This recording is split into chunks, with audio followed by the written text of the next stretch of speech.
Pessoal, nossa aula de história de hoje é sobre censura e Constituição, tá? Então, no governo de Getúlio Vargas, foi um governo também, né, que teve que enfrentar muitas críticas, tá? Por quê? Porque foi um governo, né, e seu grupo de governo que ainda implantou uma ditadura muito violenta, que durou 8 anos nesse tempo de governo. E instaurou no Brasil, no país, a censura.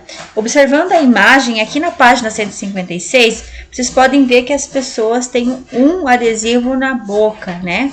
O que era isso? Censura era uma repressão que não deixava o povo falar. O povo não tinha palavra, nem de escolha, nem de direitos, né? O que significava essa censura, né? O que era isso, né? Na verdade, era uma forma que o governo controlava o povo, o trabalhador, não deixava as pessoas fazer revoluções. Se tentasse fazer as reações do governo, que seriam de exército na época, eram super violenta, né? Muito violenta. Então eles tinham esse controle sobre os direitos da população, né? Então aqui o que nós temos aqui? Quando o governo de Getúlio Vargas enfraqueceu, né, o presidente foi deposto, foi tirado do poder.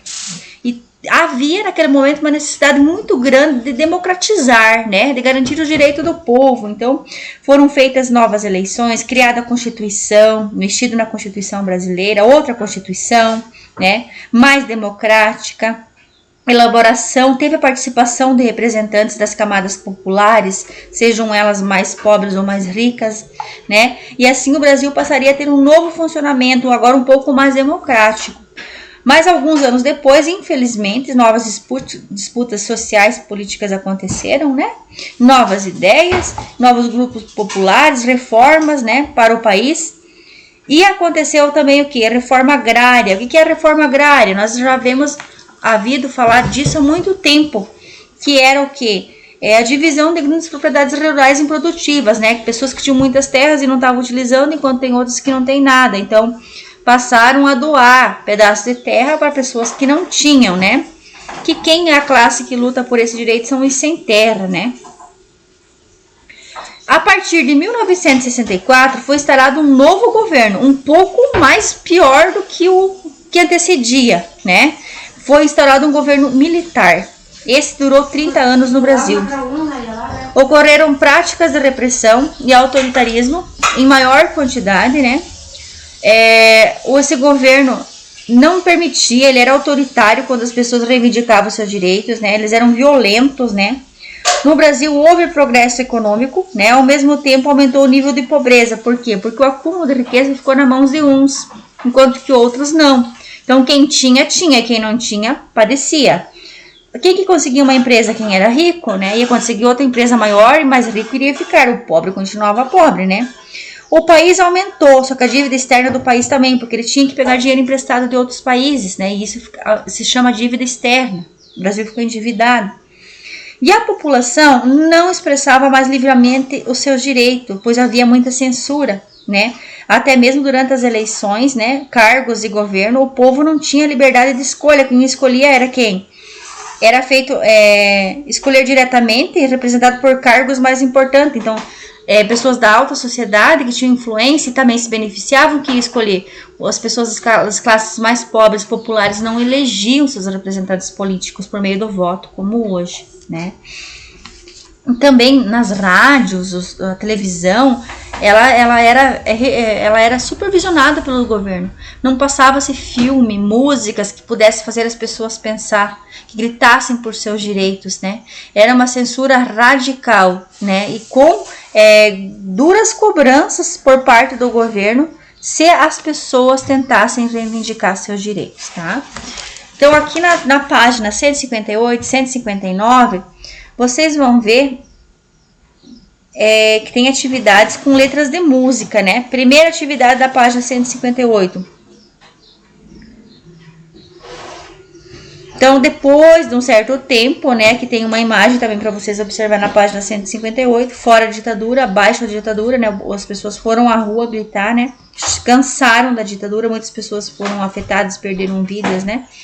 muitos depoimentos de alguns artistas que já estão velhos hoje, que na época eram cantores que foram exilados do Brasil, porque eles não podiam cantar suas músicas que fizessem as pessoas pensar, ou uma crítica à forma de governo. Eles eram capturados, exilados, não poder morar nem no Brasil, foram mandados para outro país, tem que fugir do Brasil, né? Então vocês vão ver aqui na página 158 e vocês vão responder as seguintes atividades, né? A importância de garantir direitos do cidadão, como liberdade de expressão, direito ao voto, direito de lei trabalhista, né?